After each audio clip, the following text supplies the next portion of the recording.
क्या अभी आप जो सोच रहे हैं वो सिर्फ इसीलिए सोच पा रहे हैं क्योंकि आपकी भाषा ने आपको वह सोचने की इजाज़त दी है। जब आप किसी चीज़ को एक भाषा में सोचते हैं और अगर आपको वह भाषा नहीं आती तो आप उसे कैसे सोचेंगे? अजीब लगता है ना? लेकिन कल्पना कीजिए एक ऐसी दुनिया की जहां आप 1, 2, 3 गिन नहीं सकते, जहां नीला रंग 2 अलग अलग रंग हो जाता है, जहां बाएं और दाएं जैसे शब्द ही मौजूद नहीं है। लेकिन ये काल्पनिक दुनिया नहीं है दोस्तों, ये सच है। तो इन लोगों की दुनिया कैसी दिखती होगी, इस रहस्य को सुलझाना शुरू करते हैं। 1920s की बात है।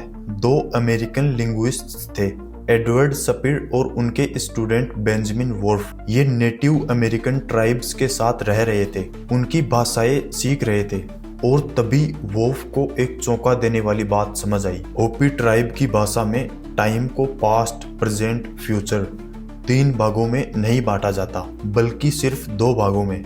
एक है मैनिफेस्टेड यानी जो हो चुका है या हो रहा है, और दूसरा है मैनिफेस्टिंग यानी जो होने वाला है। तो वोल्फ ने सोचा अगर इनकी भाषा अलग है तो क्या ये टाइम को भी अलग तरीके से अनुभव करते हैं। यहीं से जन्म हुआ सपीर-वोल्फ हाइपोथेसिस का, जिसे लिंग्विस्टिक रिलेटिविटी भी कहते हैं। इसके 2 वर्जन्स है।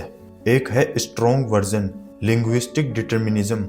ये कहता है कि भाषा आपकी सोच को पूरी तरह से डिटरमाइन करती है, आप सिर्फ वही सोच सकते हैं जो आपकी भाषा अलाउ करती है। और दूसरा है वीक वर्जन। ये कहता है कि भाषा आपकी सोच को इन्फ्लुएंस करती है लेकिन पूरी तरह कंट्रोल नहीं करती। अब सवाल यह है कौन सा वर्जन सही है। देखते हैं साइंस क्या कहती है। एक शानदार एक्सपेरिमेंट देखते हैं कलर्स का। रसियन में ब्लू के लिए एक शब्द नहीं है, 2 शब्द है। लाइट ब्लू के लिए गुलुबॉय और डार्क ब्लू के लिए सिनी है। 2007 में स्टैनफोर्ड यूनिवर्सिटी ने एक फैसिनेटिंग एक्सपेरिमेंट किया। रसियन और इंग्लिश स्पीकर्स को ब्लू कलर के 2 शेड्स दिखाए और कहा बताओ कौन सा मैच कर रहा है। नतीजा शानदार निकला। जब दोनों रंग अलग अलग रसियन कैटेगरीज में थे तो रसियन स्पीकर्स उन्हें तेजी से पहचान लेते थे। लेकिन अब ट्विस्ट देखिए, जब उन्हें बोलने से रोक दिया गया और कोई वर्बल टास्क दे दिया गया तब यह एडवांटेज गायब हो गया। मतलब लैंग्वेज एक्टिवली काम कर रही थी उनके परसेप्शन में। ग्रीक भाषी लोगों पर भी ब्रेन स्कैन्स किए गए और पाया गया कि जिन लोगों की भाषा में हल्के और गहरे नीले के लिए 2 अलग शब्द है, उनका ब्रेन इन दोनों रंगों में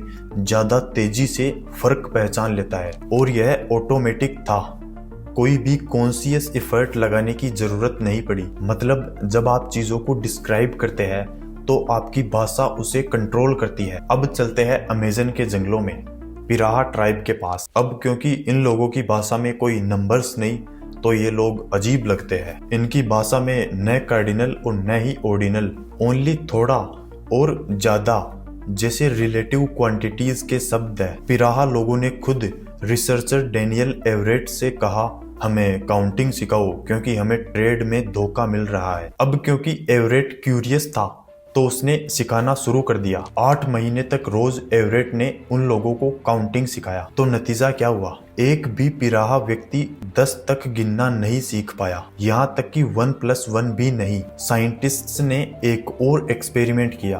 पिराहा लोगों को कुछ बैटरीज दिखाई और कहा बिल्कुल इतनी ही बैटरीज हमें दे दो। जब तक बैटरीज सामने थी 2-3 तक तो ठीक रहा, लेकिन बड़ी संख्या में या जब बैटरीज को छुपा दिया गया तब वे फेल हो गए। तो ऐसा क्यों हुआ?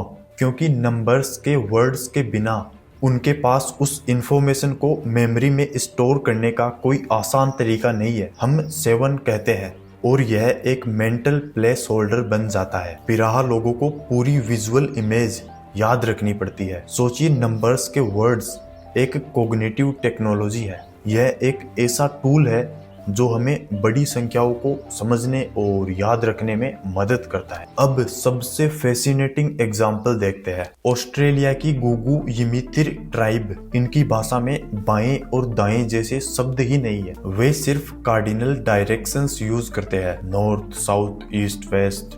मतलब वे नहीं कहेंगे कि मेरे बाएं हाथ में कप है, वे कहेंगे कि मेरे पश्चिम हाथ में कप है। लेकिन अमेजिंग बात यह है कि ये लोग हर पल हर वक्त जानते हैं कि नॉर्थ किधर है, यहाँ तक कि रात में घने जंगल में या बिना किसी कंपास के। यह उनकी इंटरनल सेंस बन चुकी है जो बचपन से डेवलप होती है। एक गुगु यिमितिर व्यक्ति को 2 बार फिल्म किया गया कई सालों के अंतर पर। वो व्यक्ति वही स्टोरी सुनाते हुए दोनों बार वह अलग दिशा में फेस कर रहा था, लेकिन उसके जेस्चर्स बिल्कुल एक्यूरेट थे। उसने बताया कि शार्क वेस्ट से आया, कैंपेनियन ईस्ट में था, तो उसने दोनों बार जियोग्राफिकल एक्यूरेसी के साथ बताया। तो उनकी भाषा के जरिए उनके दिमाग में ये फीचर्स डेवलप हुए।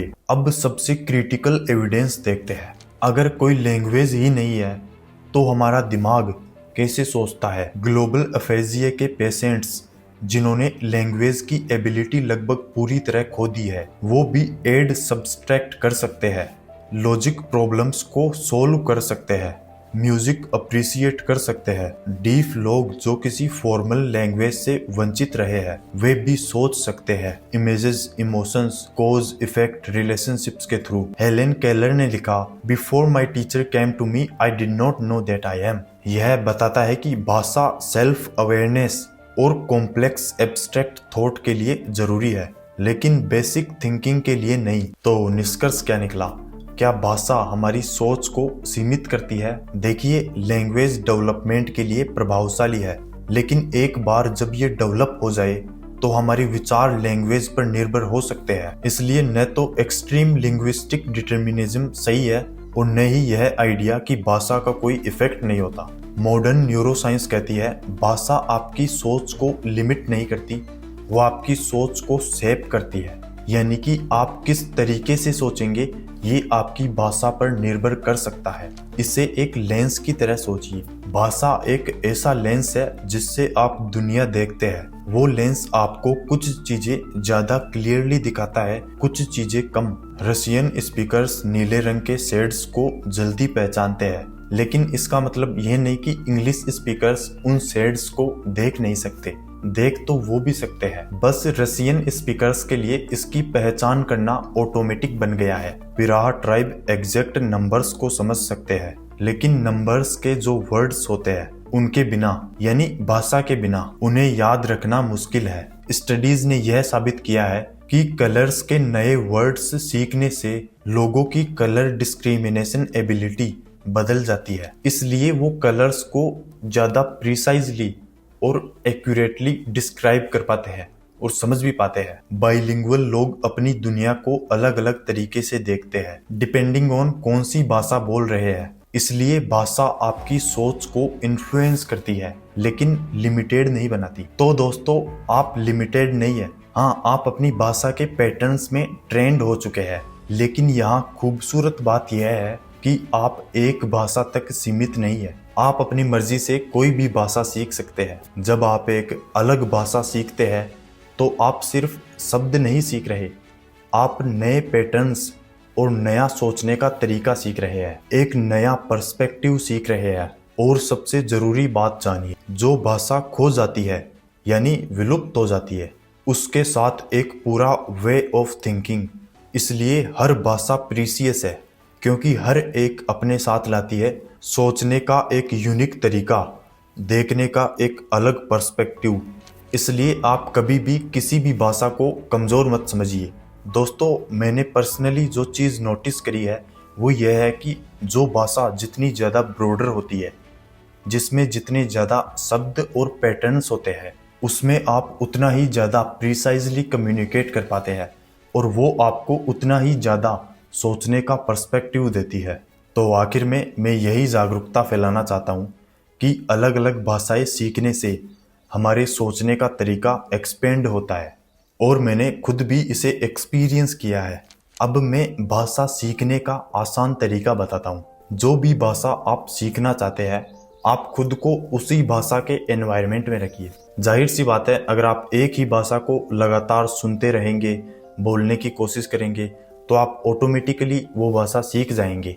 तो एनवायरनमेंट को बदलने के लिए आप उसी भाषा के लोगों के बीच में रहने की कोशिश करो और अपनी books, movies, songs, audio, podcast, इन सभी की भाषा को उसी में बदल दो। अगर यह वीडियो आपको थॉटफुल लगा तो इसे जरूर लाइक कीजिए। कमेंट्स में बताइए आप कितनी भाषाएं बोलते हैं और क्या ये आपकी थिंकिंग को अफेक्ट करती है।